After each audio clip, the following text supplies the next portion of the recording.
Good morning. It's Monday, July 27th, and we're going to continue our discussion on action and duty with a prompt from the Daily Stoic, which reads, "What is better than virtue?" So when I first read that question, I felt like I was being thrown a softball. Taking into consideration the associated meditation, the answer felt leading and obvious.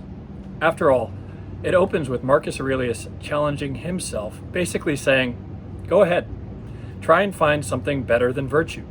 Justice, truth, self-control, courage, and if you do find something, embrace it. So clearly, he didn't think that there was anything better than virtue. So I spent some time thinking about why that might be true, and excluding the idea of possible salvation, which extends beyond this lifetime, I think that he was onto something. I believe that it comes down to the role that philosophy plays in our lives as both a stabilizing and enabling force.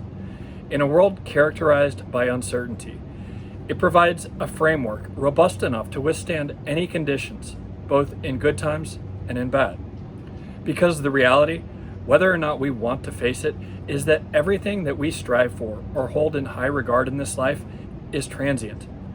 Family, friends, career, health, house, they're all impermanent and can be taken away in a moment's notice.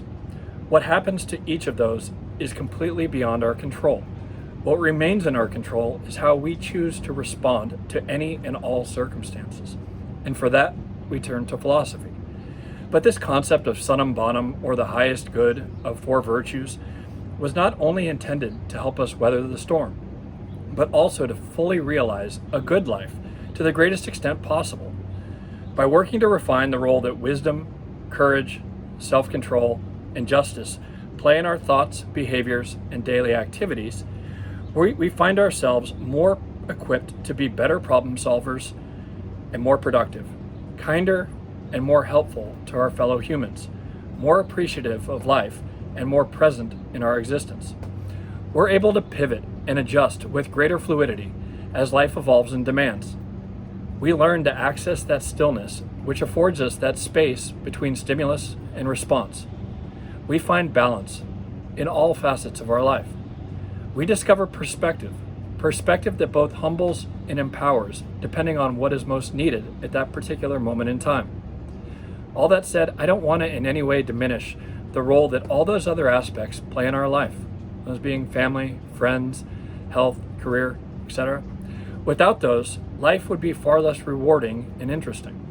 But consciously applying the concept of virtue to those considerations provides an enhancement and guidance for how to make the most of whatever developments come our way. Hope you have a great day. Talk to you soon. Bye.